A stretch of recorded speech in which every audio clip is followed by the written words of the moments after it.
Hola, muy buenas noches, días o tardes, dependiendo de dónde se estén conectando. Mi nombre es Richard Pinargote Rodríguez, soy médico imaginólogo, miembro de Sociedad de Radiología y Diagnóstico por Imágenes de la provincia de Manabí y docente de la Escuela de Medicina de la ULEAM.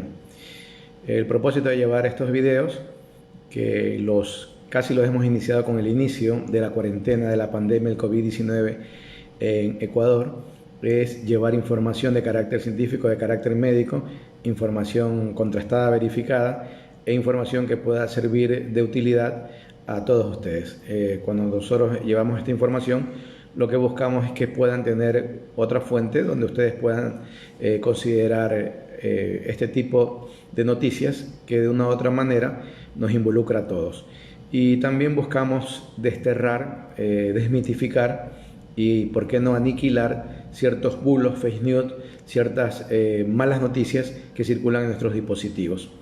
Para ello hacemos estos videos e iniciamos dando un agradecimiento a todas las personas que nos puedan acompañar y saludarlos en este miércoles 10 de junio del 2020, cuando la hora local son las 20 horas con 3 minutos, desde la ciudad de Puerto Viejo, en Ecuador. Empezamos con los saludos, y los saludos muy sentidos sobre todo a aquellas personas que están padeciendo de algún tipo de enfermedad, que bajo las circunstancias que vivimos ahora, obviamente que se hace mucho más acentuado esa enfermedad, y mucho más en las familias que están sufriendo por COVID-19. Conocemos, como siempre, que probablemente ya muchos núcleos familiares se han contagiado, algunos lastimosamente no les ha ido tan bien, a otros probablemente sí, pero de una u otra forma el hecho de llevar una noticia o una enfermedad con tanta pompa, con tanta pantalla, de una u otra manera hace que uno se aterre el simple hecho de saber que pudiera estar infectado. Y bueno, obviamente dar un abrazo solidario a todas aquellas familias que han perdido alguno de sus miembros o muchos, ya sea por COVID-19 o por alguna otra causa. Entendemos que la despedida eterna, la ausencia de alguno de los seres queridos, va a producir un dolor intenso en nuestro interior que absolutamente nada lo va a calmar, pero al menos queremos llegar con un abrazo solidario. Y empezamos a hablar de lo que nosotros siempre mencionamos acá, y es dando la estadística de la que nos brinda el Ministerio de Salud Pública a través del comité del COE, y el cual nos dice que para la fecha de hoy, a corte de hoy, 10 de junio, en teoría hay 44.440 casos confirmados. Aquellos que son supersticiosos, bueno, tenemos un montón de cuatros por ahí. Hay 3.720 personas fallecidas, reconocidas directamente por COVID, por el Estado ecuatoriano, por el gobierno, y hay un grupo de 2.462 personas fallecidas que probablemente tienen mucho que ver por COVID-19. Por tanto, si a los 3.720 le sumamos 2.400, significa que estamos alrededor de 6.000 y más personas fallecidas por COVID en Ecuador, cuando hemos superado los 44.000 casos confirmados. Ojo que este tipo de números, al menos en el país, la gran mayoría de los ecuatorianos no confiamos absolutamente en nada, pero lo tomamos como un marco referencial para cualquier tipo de acción o actividad que realicen a nivel de municipios, de prefecturas, o sea, de gobiernos locales y provinciales. A nivel mundial es interesante ver cómo se ha desarrollado o avanzado el problema, y todavía, si nosotros hacemos una curva del planeta Tierra, por decirlo de alguna manera, vemos que está muy acentuado el crecimiento. ¿Por qué? Porque hay países con una alta cantidad de habitantes, como por ejemplo Brasil, Rusia, India, los cuales están aún desarrollando una escalada de casos positivos, y por eso es que todavía vemos la curva cómo se acentúa y cómo está acentuada, si yo tomo en cuenta a toda la población mundial, al planeta Tierra. Y para ello entendamos que ya al día de hoy, 10 de junio, miércoles 10 de junio, Estados Unidos está muy cerca de completar los 2 millones de pacientes infectados. Ya hoy tiene 1.999.392 pacientes. Significa que el día de mañana ya superarán los 2 millones de pacientes. Con Brasil pasó algo interesante. Brasil está en segundo puesto a nivel mundial, y Bolsonaro había ordenado, supuestamente, bueno, él no, pero se había acogido a la idea de que no se publicaran cifras. Sí, hoy día vamos a hablar sobre eso, pero la justicia intervino y no le permitió aquello. Hoy por hoy, Brasil ya tiene más de 772.000 casos de pacientes positivos, Rusia, tercer puesto con más de 493.000, Reino Unido, cuarto puesto con más de 291.000, y aquí aparece ya en quinto puesto la India.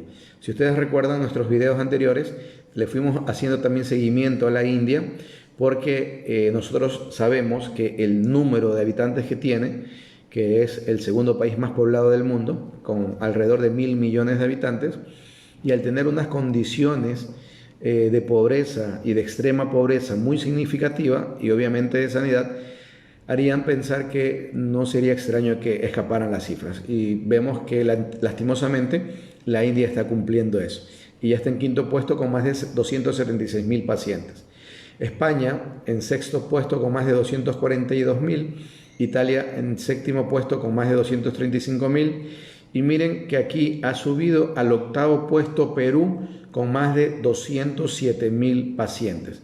También es lamentable el número de contagiados que hay en el vecino país, y obviamente el tener una población significativamente superior a la nuestra y tener ciertas condiciones que se parecen a las nuestras, era muy probable que esta cifra en Perú esté de acuerdo a lo que nosotros esperamos, en el octavo lugar a nivel mundial.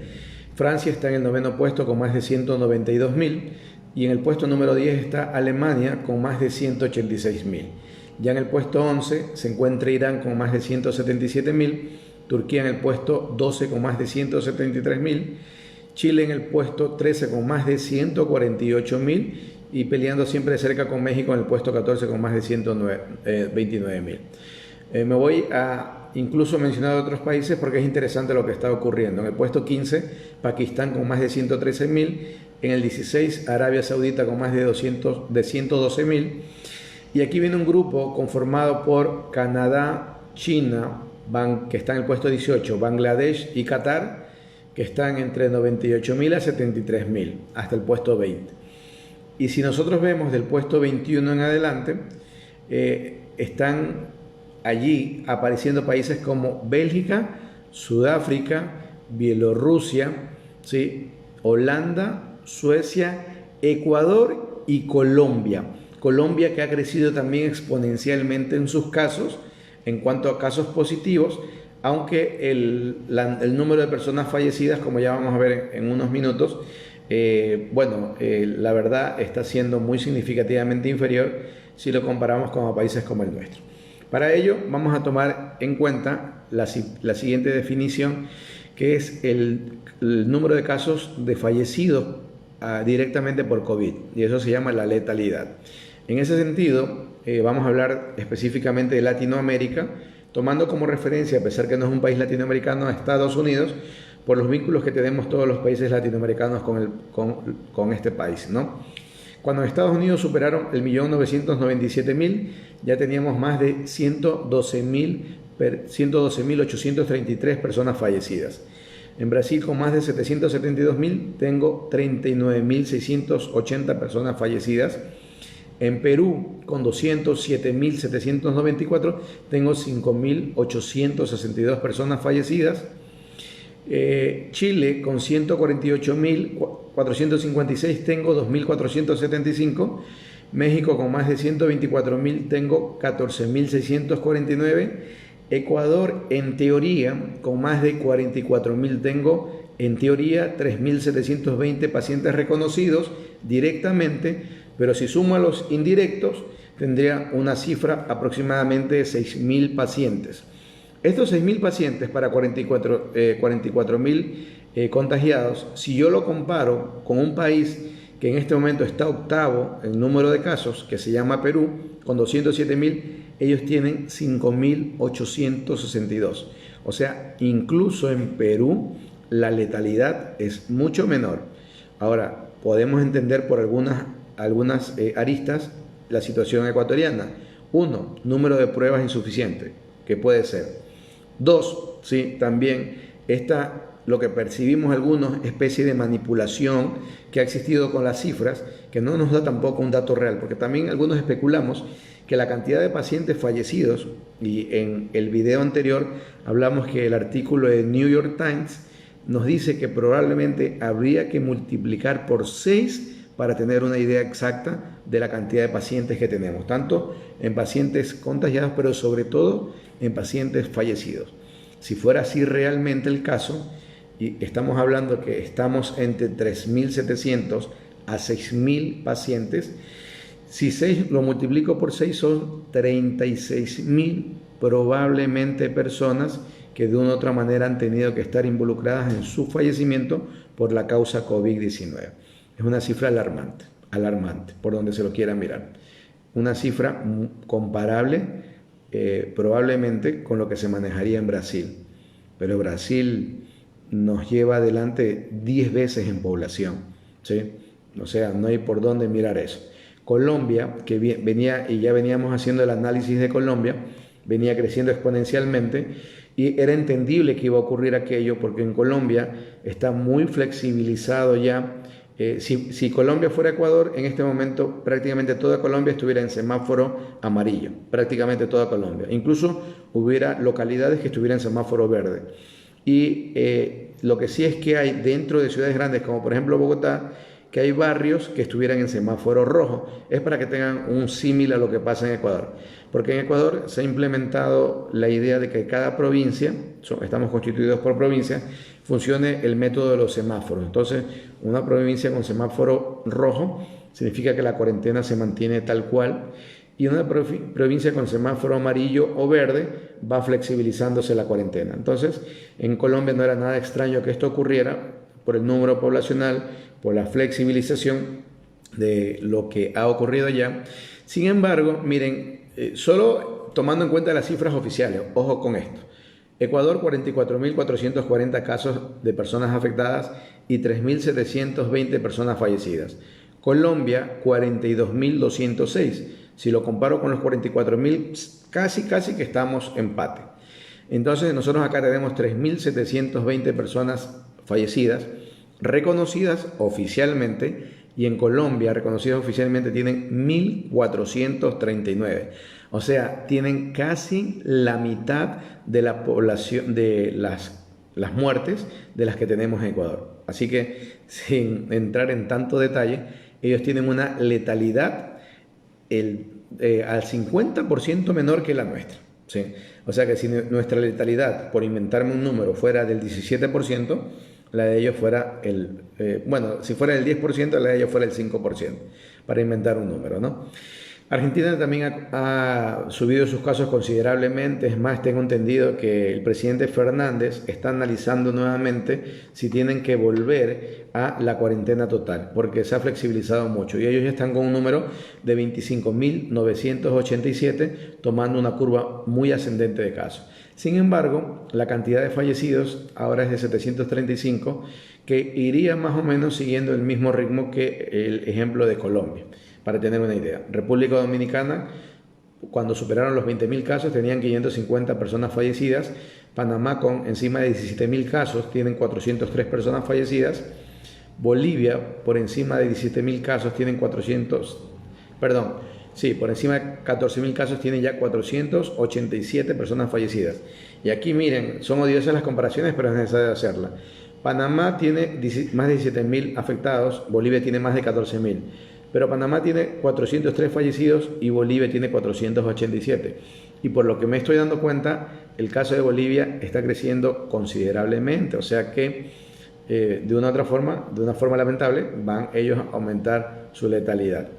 Y aquí vienen los países que nosotros mencionamos que las cosas lo han hecho de mejor forma que el resto: Cuba, Venezuela, Nicaragua, Costa Rica, Paraguay y Uruguay, en los cuales solo voy a definir el número de casos fallecidos. Cuba 83, Venezuela 23, Nicaragua 55, Costa Rica 12, Paraguay 11, Uruguay 23. La verdad que es admirable lo de Paraguay, es muy admirable lo de Costa Rica, es muy admirable lo de Venezuela, ¿sí? Y hasta cierto punto también muy admirable lo de Uruguay, que por el número poblacional tienen un número relativo de personas fallecidas muy mínimo, porque a la larga A mí lo que me preocupa del COVID no es que me dé COVID, me preocupa es la gente que se pueda salir muy afectada y que pueda fallecer. Ese es el verdadero problema. Entonces, si yo puedo garantizar a mi población que las posibilidades de que ustedes fallezcan por COVID-19 son bien bajas, yo estoy dando una sensación y un sentimiento de confianza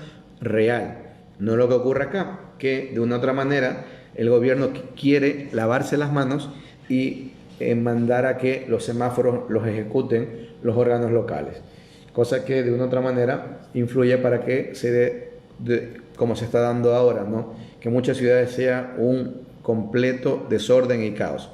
Porque si ustedes hablan, digo a la gente de Ecuador que se conecta, porque veo que hay gente de Perú y de Colombia que se ha conectado, si yo digo a la gente de Ecuador, miren en la ciudad donde ustedes están y no creen que es muy habitual el tráfico de lo que vivimos ahora como cuando antes de que haya empezado la cuarentena, porque si la respuesta es positiva o afirmativa, significa que de una u otra manera hay cosas que se están saliendo de control.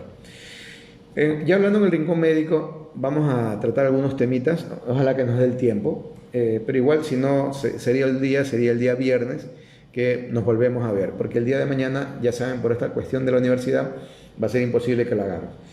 Hay un artículo en la BBC que se titula de la siguiente forma: coronavirus de enfermedad respiratoria a multisistemática, y cómo en pocas semanas cambió radicalmente lo que sabemos sobre el COVID-19. Es interesante entender esto y lo que se describe, porque de una u otra forma aquí está la base de por qué han ocurrido tantas muertes por la causa del COVID-19, ¿sí? Porque acuérdense que muchos presidentes, como el presidente de Brasil, le tildó con el nombre de gripeciña, o sea, una gripecita, una gripecilla, ¿no? Y cuando vemos realmente, por toda la connotación que produce la fisiopatología que se denomina en medicina, la cantidad de cosas que de una u otra manera ha producido. Bueno, la mayoría de la gente infectada con el nuevo coronavirus tenía solo síntomas moderados y en algunos casos ninguno. Pero en muchos de los pacientes gravemente enfermos, la COVID-19 es una enfermedad extremadamente compleja. Lo que sigue es un resumen de lo que los médicos aprendieron de cómo el COVID-19 ataca el cuerpo. Una de las cosas, es más que una neumonía viral. Si bien es cierto, la mayoría de los médicos esperaban encontrarse con un virus respiratorio que cause neumonía, algo parecido a lo que podría ser una gripe estacional, pero con una escala mucho mayor, se hizo evidente rápidamente que el virus afectaba mucho más que la respiración de la gente. ¿Sí? Esto lo confirmaba el doctor Anthony Gordon, ¿sí? Médico de la unidad de cuidados intensivos del Hospital St. Mary en Londres. La neumonía viral es una enfermedad desagradable, una infección grave de los pulmones que provoca inflamación a medida que el cuerpo lucha contra ella. Pero en los peores casos, la COVID-19 era algo totalmente nuevo. Es un tipo de enfermedad muy distinta a lo que hemos visto hasta ahora, refiere y difiere entre paciente a paciente. Eso nosotros lo vemos claramente. Incluso ustedes, si han salido afectados en su familia, vean cómo, dependiendo incluso de la edad y del sexo, el COVID-19 se ha comportado tan diferente, ¿no? Hemos tenido pacientes muy enfermos, pero muy enfermos, cuya masa corporal sufre unos cambios profundos. Esto lo manifiesta Beverly Home, especialista en trombosis, que trabaja en una unidad de cuidados intensivos en Londres. Otro problema interesante que plantea esto, el oxígeno. En marzo, cuando el virus empezó a propagarse rápidamente al Reino Unido, los hospitales llegaban pacientes con falta de oxígeno. O sea, lo que nosotros mencionamos, que el saturómetro comenzaba a marcar por debajo de 93, 90, en fin. Pero también otros, los más graves, que presentaban problemas en órganos más allá del sistema respiratorio y cuya sangre tenía características que los médicos no pueden explicar. Se decía que aún no sabemos por qué algunos pacientes se sienten bien al principio, aunque tengan niveles bajísimos de oxígeno en la sangre, o sea, su saturación, y podría estar vinculado a que la inflamación está afectando a los vasos sanguíneos. Al no permitir que el oxígeno llegue a la sangre y no dar lugar a bajos niveles, o mejor dicho, dar lugar a bajos niveles de saturación, los pulmones inicialmente no se afectaban tantos, pero luego venía un desastre, que era lo que ocurría totalmente. Incluso muchos médicos se han cuestionado si el uso de ventiladores artificiales para ayudar a los pacientes a respirar es lo más indicado para esta enfermedad. Si bien ha contribuido a la recuperación de muchos pacientes graves, en algunos poner el foco en los pulmones resultó ser un tratamiento equivocado. Normalmente los afectados con neumonía viral grave deben estar conectados a un ventilador durante una semana, incluso mucho más tiempo. La gente conectada a un ventilador por mucho más tiempo, incluso algunos no podían salir, o sea, llegaban a fallecer. Puede ser porque el virus continúa haciendo daño y que sea una respuesta propia del virus. Muy bien, eso en cuanto al problema del oxígeno. Luego, a la inflamación y a los coágulos, algo que comenzó a distribuirse masivamente y que aquí lo hemos tratado muchas veces. Todos concuerdan que el nivel sin precedentes de infección de los pulmones hace que el COVID-19 sea esta enfermedad diferente que hemos mencionado. Cuando las paredes de los vasos sanguíneos se inflaman, es más probable que la sangre forme coágulos. Y en ese sentido, COVID-19 hace que la sangre se vuelva muy espesa y pegajosa en los pacientes gravemente enfermos.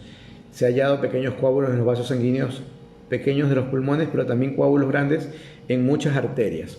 Se ha hallado que el 25% de los pacientes tienen coágulos importantes, lo que es un problema, y cuanto más espesa la sangre, más grande el problema. Al sufrir de embolismos pulmonares, si uno de estos trombos viaja por el cuerpo y bloquea el suministro de sangre a los pulmones, sumándose también al problema de neumonía, haciéndose que todo sea más severo.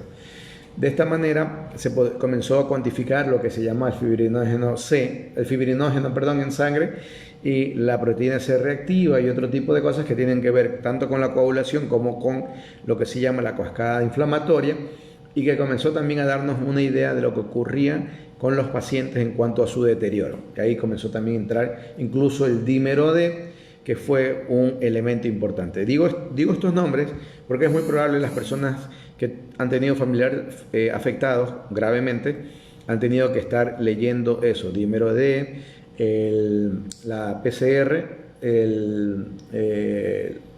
la presencia también de ferritina, ¿sí? Y también se valora mucho también estos fibrinógenos para ver cómo se encontraban. Entonces, este tipo de elementos, de una u otra forma, se comenzó a formar parte de las cosas que aparecían dentro del laboratorio.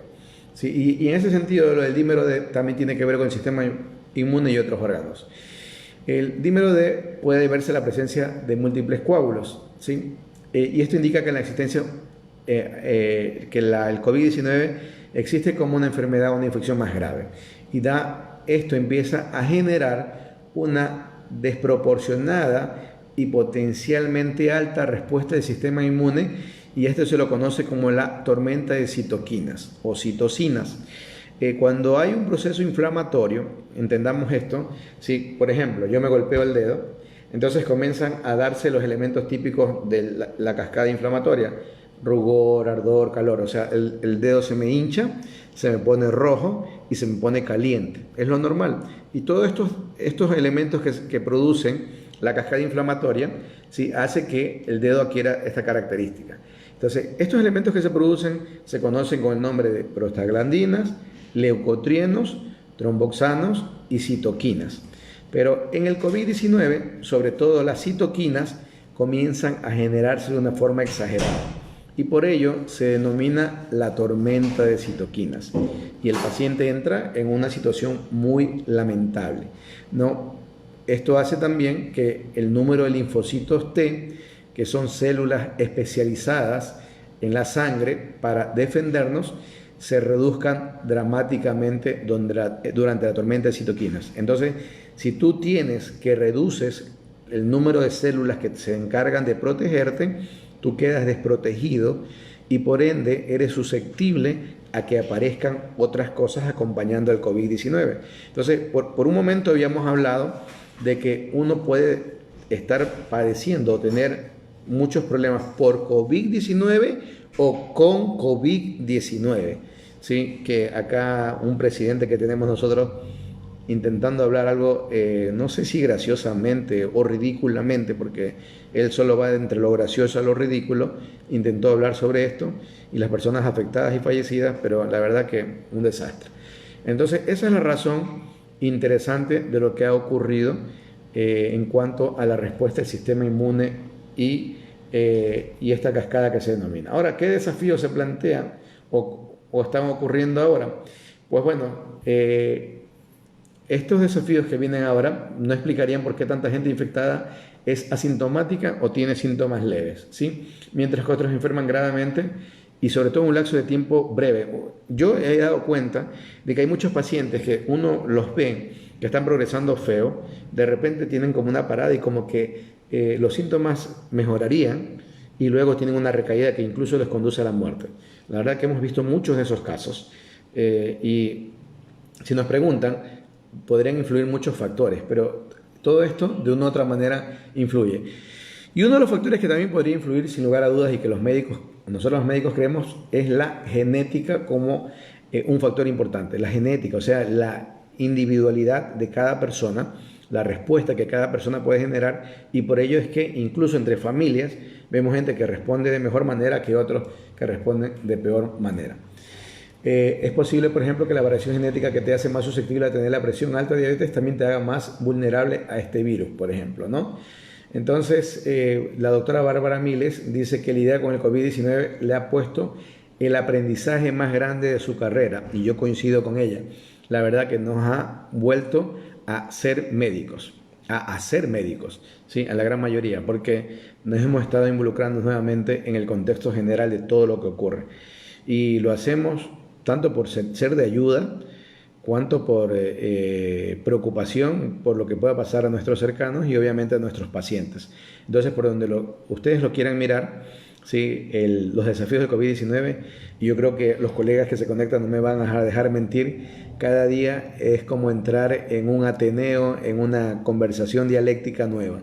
E incluso, por muy médico internista, por muy cardiólogo, por muy imagenólogo, por muy cirujano, por muy terapista, por muy emergenciólogo, hay momentos en que tenemos que recurrir muchísimo a los otros y retroalimentarnos. No hay otra manera. Sí, entonces, este artículo es bastante interesante de lo que publican a nivel de el coronavirus. Y en relación a hay otro artículo que se va conectando que dice lo que los científicos han descubierto sobre el COVID-19 en los 6 primeros meses de la pandemia. Entonces, vamos más o menos a hacer un pequeño resumen porque si no esto se va muy de largo. Activando la alarma. El nuevo coronavirus tomó a todos por sorpresa y en ese sentido el doctor Li Wenliang, que trabaja en el departamento de emergencia del Hospital Central de Wuhan, donde 7 pacientes, todos con neumonía, habían sido puestos en cuarentena, fue uno de los primeros en comenzar a alertar. El médico fue el que envió a sus colegas ese mensaje viral y él falleció por si acaso. Él murió el 7 de febrero con 34 años, era oftalmólogo, tenía un hijo y su mujer estaba embarazada. Entonces, las primeras cosas que nos ha traído esto son las escenas de crimen, ¿sí? Que se comenzaron a mostrar, a viralizar, y bueno, que de una u otra manera algunos no creíamos que era de esa forma, ¿no? Luego también fuimos entendiendo que el COVID-19 iba manteniendo como un perfil de un asesino. ¿En qué sentido? En que no se comportaba como muchos pensábamos que se iba a comportar en comparación con otras gripes, y que luego la tasa de letalidad fue variando, porque los primeros países nos comenzaron a reportar tasas de letalidad que podrían no pasar del 3%, o sea, de cada 100 infectados, 3 personas iban a fallecer. No, hay países que están por el 17%, para que tengan una idea. Y no les digo qué país es ese, por si acaso, para que no lo tomen a mal. Y bueno, y el artículo comenzó también a indagar sobre las cosas que se deberían hacer, como rastrear, aislar, rastrear y rastrear y aislar, rastrear y rastrear, cosa que nuestro país no lo hizo desde el principio bien. Es más, si ustedes recuerdan el inicio de la pandemia, cuando teníamos una ministra, ella ofreció que iban a llegar en 3 días 2 millones de pruebas, vino un ministro que lo ofreció en una semana, pero no 2 millones, sino 200.000, y terminaron ni trayéndolo ni en esos días que dijeron ellos, ni las 200.000, no pasaron de 2.000. Sí, y luego lo que sí es que muchos gobiernos provinciales comenzaron a comprar pruebas. Y de ahí no entremos en el punto de que si hicieron negociado o no hicieron negociado, porque en muchos lugares aparentemente han hecho una feria, y esto es lamentable, pero es lamentable ver cómo los actos de corrupción en nuestro país se fueron viralizando y tenían una tasa de contagio más alta que el COVID-19. O sea, la verdad que acá el principal COVID-19 que tenemos se llama corrupción. ¿Sí? Y el principal miedo del COVID-19 también se llama gobierno, o sea, porque más miedo nos da lo que hace el gobierno que lo que hace el COVID-19, en todo sentido. Y bueno, este artículo aparece en la BBC, en la BBC en español, así que si tienen el tiempito pueden darse una vueltita por ahí para que lo puedan comentar. También les traía hoy día, estoy tratando de dar un pequeño resumen porque me interesa poder abarcar la mayor cantidad de temas. Perú, que ya está octavo a nivel mundial en el número de casos, superó los 200.000 pacientes confirmados, y lo que ha causado escasez de oxígeno, porque te venden oxígeno obviamente, para pacientes graves, sobre todo en Lima. Y amenazan colapsar el sistema hospitalario capitalino. ¿Por qué es importante esto? Porque Lima más o menos concentra entre el 40 y 50% de la población peruana total. O sea, es bastante grande Lima, ¿no? Si es que no estoy mal, me parece que ronda los 12 millones de habitantes, 10, 12 millones de habitantes, puede que sean más, si toma en cuenta los distritos cercanos, Callao, todo eso. Entonces, la concentración de habitantes que tiene Lima es muy importante. Significa que está más o menos hablando de la mitad de la población de Perú, y el hecho de que tengamos esa cantidad de pacientes de una u otra forma implicaría que se estén concentrando muchos en Lima. Y en Lima ha causado escasez de oxígeno. La cifra de muertes subió a 5.738, un aumento de 167 en las últimas 24 horas, mientras los contagiados ya sumaron a 203.736, con 4.040 nuevos casos según el balance del Ministerio de Salud. Los pacientes curados que se incrementaron totalizan 92.000, ¿sí? Totalizan 92.000, sí, un ratito, totalizan 32.000, y Perú, con una población de 33 millones de habitantes, lleva 12 semanas en confinamiento nacional obligatorio, y ahora está octavo lugar en el mundo entre los países con más casos de coronavirus. El caso de Perú, hemos visto algunas aristas que hacen que de una u otra manera haya llegado a esta cantidad de población, y también tiene que ver mucho con la pobreza que tiene Perú, la pobreza estructural, la extrema pobreza, y que mucha gente que vive en línea de pobreza vive del día a día y se ve inmersa obligatoriamente, que aunque el gobierno decrete una cuarentena total, ellos salgan a exponerse porque tienen que ver cómo alimentarse. Está la dicotomía, lo mismo que ocurre con mucha población en Ecuador, en Colombia, me imagino que en Venezuela igual, sí, como también ocurre en Chile, de ver si me infecto por COVID-19 o ver si no puedo comer ese día. Y yo creo que en esta situación mucha gente el hambre le puede más, y obviamente no se les culpa, ¿sí? Porque se entiende el contexto social que ellos viven. En la Amazonía peruana, que al comienzo fue la región más afectada del país, el coronavirus parece, sin embargo, dar señales de comenzar a ceder terreno, según datos oficiales. En la región selvática de Loreto, si mal no estoy en geografía peruana, es la zona que está al nororiente de Perú y está cerca a Colombia por un lado y un poco a Ecuador, y es la más extensa de Perú y donde nace el río Amazonas. Se redujo drásticamente el número de decesos en la primera semana de junio, 13 diarios en promedio, en comparación con el mismo lapso en mayo a 44 diarios, según el Registro Nacional de Defunciones. Y la verdad que lo que está ocurriendo con la población de la Amazonía peruana y colombiana era lamentable. Dios quiera que sea así y que las cosas vayan mejorando. Entonces, esto es lo que está pasando por Perú.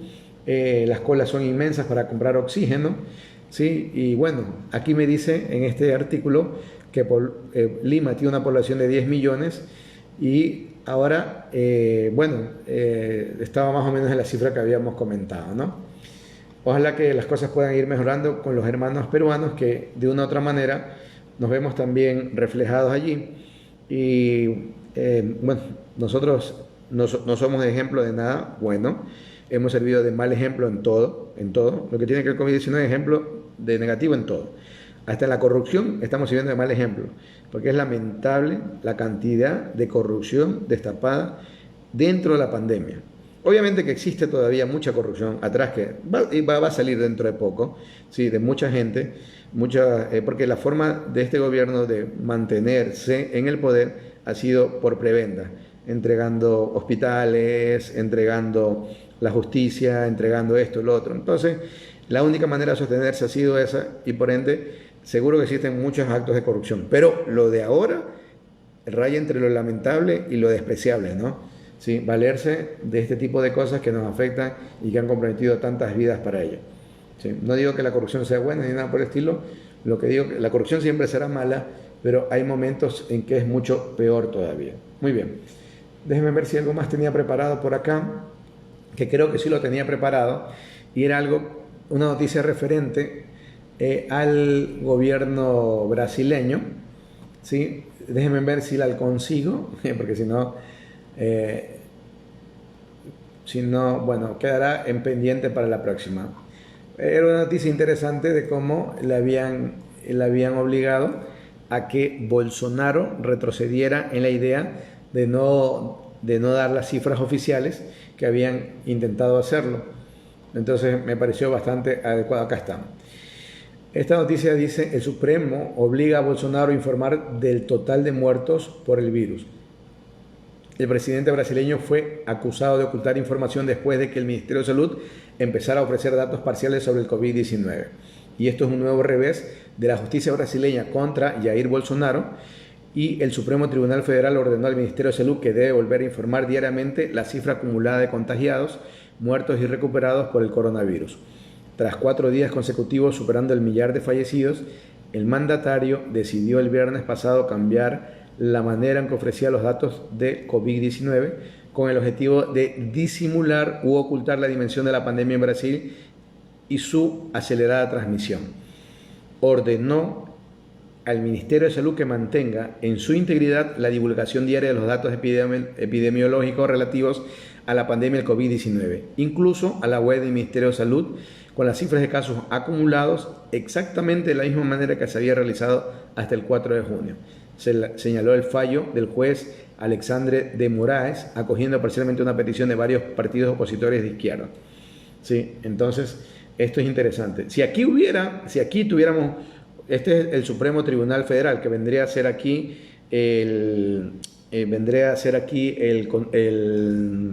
la Corte de Justicia, ¿sí? La Corte de Justicia.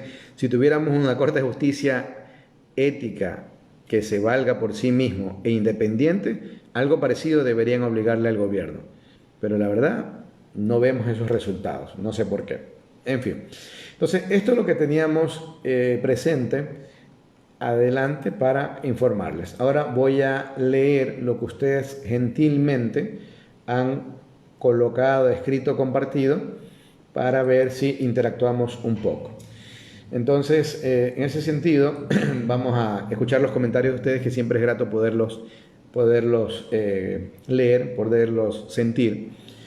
Y bueno, una forma de estar más cerca, ¿no? Así que la señora Diana Mera manda a saludar. Buenas noches. Livia Rosa, recibo un saludo, doctor, desde aquí de Nueva York. Saludos a Nueva York. Vemos que las cosas están calmándose allá. No está creciendo el número de contagiados, pero la verdad es lamentable las cifras: 2 millones de contagiados, más de 100.000 fallecidos. Por donde se lo mire es lamentable, por donde se lo mire.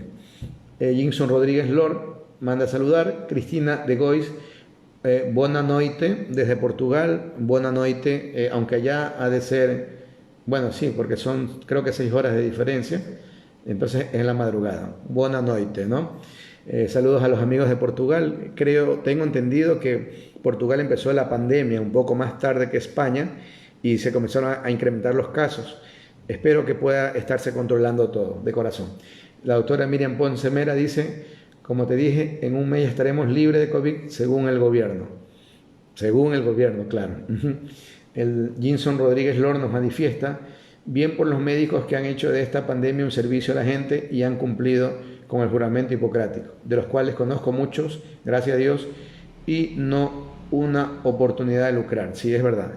La verdad que yo también, muchos colegas médicos, me les quito el sombrero, la labor, la forma de actuar. Obviamente que también habrán médicos que se han valido de esto para no ser ni solidarios, ni humanistas, ni nada, pero podría hablar por la gran mayoría que conozco, que ha sido todo lo contrario y ha tenido un sentimiento altruista. Entonces, sí, la verdad que interesante aquello. No solo médicos, el personal de enfermería. Yo conozco licenciadas de enfermería y licenciados de enfermería que el trabajo que ellos han realizado, poniéndose incluso lejos de la familia, separando de sus familias, para primero no ser una fuente de contagio, ¿sí? Y segundo, poder dedicarse en exclusividad a esto es también de quitarse el sombrero. Una felicitación al grupo de licenciados, de auxiliares tanto de enfermería, de limpieza, ¿sí? A todo el personal que está de más decir también a los guardias, a los licenciados en radiología, al personal de laboratorio, trabajo incansable muchas veces, y al personal de TICS, a los personales que hacen los sistemas informáticos en los hospitales, que de una u otra manera mantienen o hacen posible que se pueda mantener información siempre válida y confiable, podamos tener resultados, en fin. Y yo, a pesar de que estamos hablando de salud, pero yo no me puedo quedar de lado agradeciendo a la gente que trabaja en el campo, ¿sí? A nuestros campesinos, por darnos la posibilidad de seguir alimentándonos. Acá en Manabí yo les cuento que la mayoría de gente que se dedica a la venta de alimentos, a la venta de productos del campo, lo han hecho de corazón y están vendiendo los productos de una forma consciente, valores relativos. Yo podría decir que incluso estaban vendiendo productos mucho más baratos de lo que normalmente uno los compra. O sea, también es una felicitación tanto para la persona que entrega su producto queriendo incluso hasta ganar menos, ¿sí? Porque con que ganaran suficiente ya era de agradecerles, pero algunos hasta intentando ganar menos, y otra gente que comercializando los productos, que ya comercializándonos, ganándolo de siempre, ya era una ayuda, pero incluso algunos ganando menos. De verdad también ha sido un gran apoyo, una gran virtud ese tipo de gente. Yo les digo porque yo, o sea, no soy de los que siempre hago compras, pero ahora obviamente me he visto involucrado en ello y ya estoy clarísimo con los costos del tomate, la cebolla, arroz, etcétera, todo, ¿no? Sí, huevos, queso.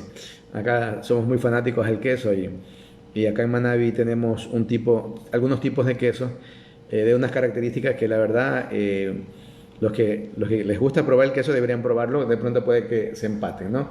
Entonces me abrí un poquito el tema, pero era por el agradecimiento que había dado Jinson Rodríguez Lord a muchas personas. Livia Rosa, Wilson Gusky Lozada, el arquitecto se ha unido, Mariuxi Sánchez también, Ampari Artiaga también se ha unido y han mandado un saludo. Y voy a ver si por el lado de acá también han mandado a escribir algo ustedes, que de pronto a veces nos escriben por acá también. Muy bien, no veo nada nuevo por acá, así que asumo que no hay nada que hayan querido comentar. Entonces, esto es lo que teníamos preparado para el día de hoy. Sí, creo que ya estamos alrededor del día 80 de esta pandemia en cuanto a la cuarentena. Ya hay muchas ciudades que han comenzado a levantar las medidas. Tengo entendido que Manta, el día de hoy, empezó a levantar medidas. Manta es en la provincia de Manabí. Y tengo entendido que el día lunes, Puerto Viejo, se tomaría la decisión si pasamos a semáforo amarillo o no. Aunque yo les digo, para mí, el rojo que tenemos es un rojo falso, ¿eh? Es más, este rojo es más amarillo y tirando incluso por rato a verde que cualquier otra cosa. Así que esa es la realidad. Hay otras ciudades que están avanzando. Ahora, lo que les tengo que decir, y lo tomen a bien, es que todavía el problema no ha terminado. Esto no termina. Para mucha gente que no se ha contagiado, sí, no hay que confiarse, porque en la confianza está el error. No hay que confiarse. Podría venir una segunda oleada y yo creo que Quito en este momento está experimentando un número de casos muy incrementados y saturando completamente el sistema de terapias intensivas, y sería lamentable que el número de fallecidos comenzara a crecer considerablemente a partir de lo que es la ciudad capital. Esperemos que no ocurra eso, siempre esperemos, pero para eso nosotros tenemos que contribuir, ¿sí? De una u otra manera. Así que intentemos llevar nuestra mente de mejor manera, en el sentido de tener espacios de relajación y de una u otra forma poder tener cierta agenda de actividades. Intentar ser creativos dentro de esto hasta para buscar una nueva fuente de recursos o de ingresos.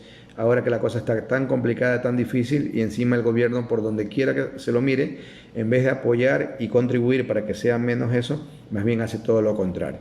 Se busca la manera de que todos las pasemos peor. Bueno, la gran mayoría la pasemos peor, porque vemos gente que se escapa en avionetas que al contrario la pasan muy bien. Pero bueno, en fin, este es nuestro país, al que queremos, al que ansiamos verlo mejor y al que de una u otra manera hacemos el mejor esfuerzo para que eso ocurra. Así que a levantarnos de esta pesadilla, a no confiarnos de que ha terminado, ¿sí? Y de una u otra manera a buscar alternativas para poder seguir luchando. Dicho esto, agradezco la presencia de ustedes, espero que se puedan cuidar mucho, y espero que puedan pasarla muy bien. Bendiciones si son creyentes, muy buenas vibras a todos, ¿sí? Si Dios lo permite, el día viernes estamos por acá a 8 de la noche y cuídense mucho, un muy buen resto de la noche. Chao, chao.